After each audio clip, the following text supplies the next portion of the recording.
Classique. 7h30, 9h, la matinale de Radio Classique avec Guillaume Durand.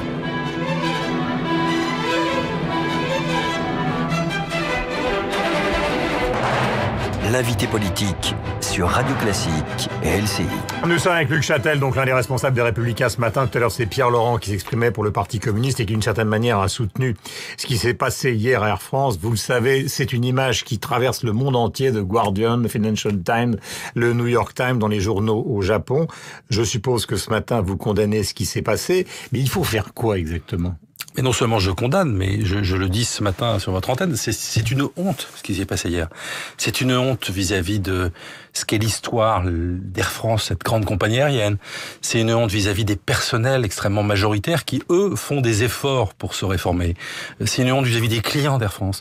C'est une honte vis-à-vis de l'image de la France, vous l'avez dit. C'est une honte pour l'État actionnaire. L'État actionnaire... 17%.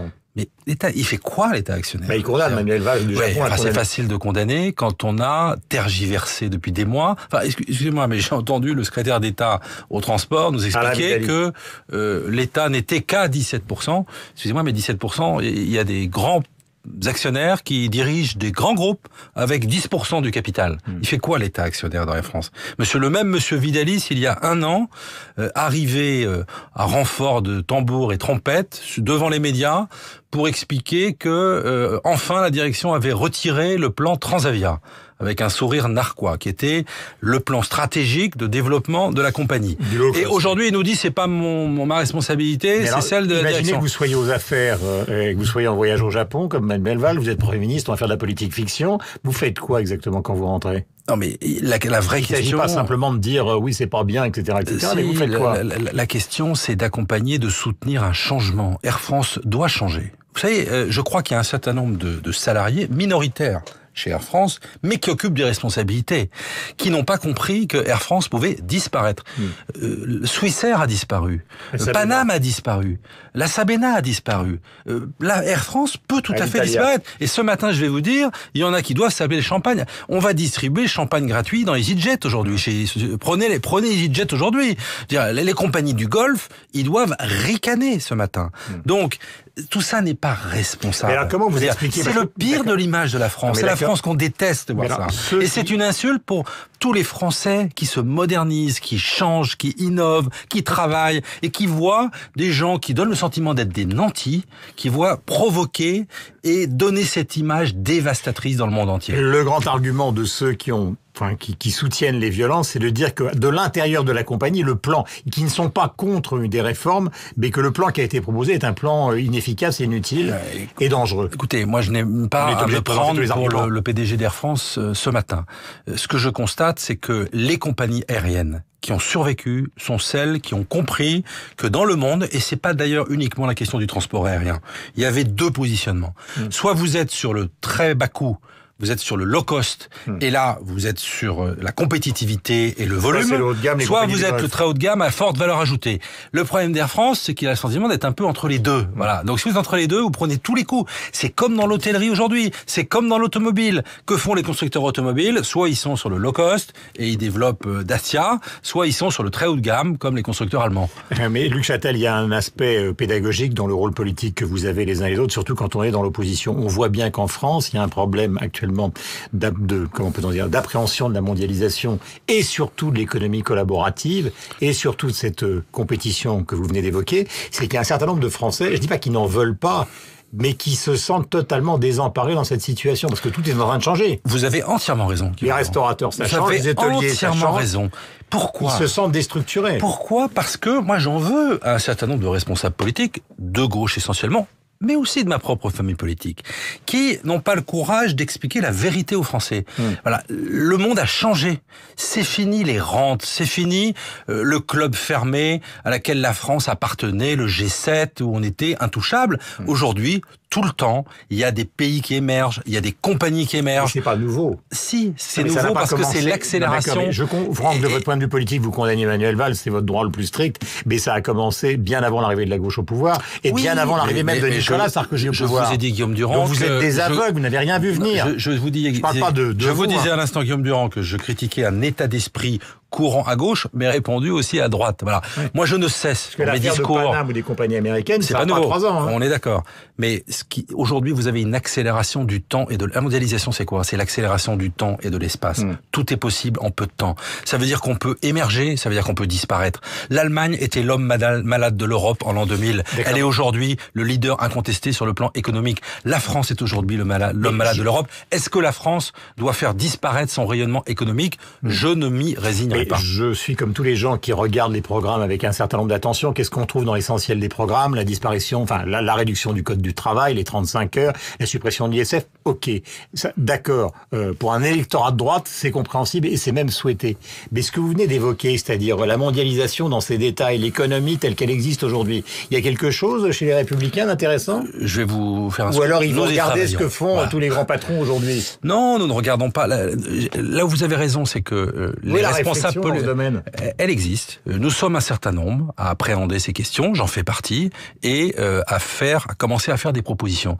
Parce qu'effectivement, il faut expliquer aux Français avec courage que, par exemple, le salariat, c'est pas forcément ce qui va perdurer au XXIe siècle. Mais il faut pas le craindre. Il faut, au contraire, accompagner le changement pour aider les Français à se préparer. Fonctionnaires en France. Vous croyez qu'ils ont envie de voir la fin du salariat et leurs avantages? Oui, il faut sans doute expliquer que...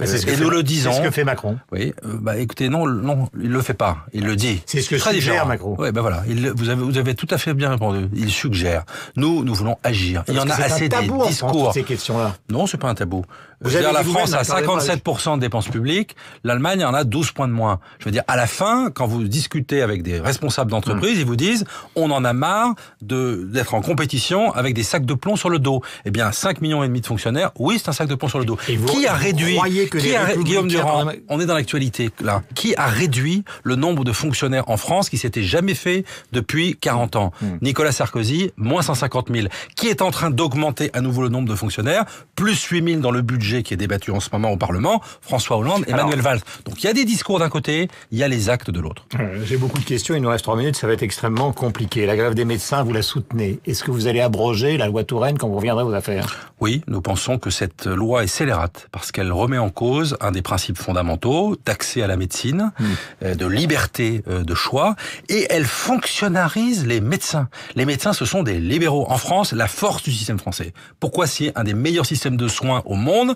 C'est parce qu'il y a la complémentarité entre le service public de grande qualité et le service privé, la liberté de choix. Eh bien, cette loi, elle va fonctionnariser les médecins. Quand vous discutez avec des médecins, ça m'est arrivé. Elle est totalement inefficace dans la perspective de la rentabilisation de l'assurance maladie qui est archi déficitaire. Elle est inefficace parce que elle va faire des médecins des administratifs. On a besoin de médecins. Oui, nous abrogerons cette loi et nous retravaillerons sur un nouveau dispositif. Question, parce qu'elle est importante. Est-ce qu'il faut sortir Nadine Morano, décision prise aujourd'hui? Ce n'est pas à moi de le dire. C'est moi qui vous pose la question. Oui, c'est normal que vous me posiez la question. Mais moi, ce que je vous réponds, c'est que non, elle ne sera pas prise aujourd'hui. Aujourd'hui, c'est le bureau politique. Le bureau politique n'a pas à l'ordre du jour cette question.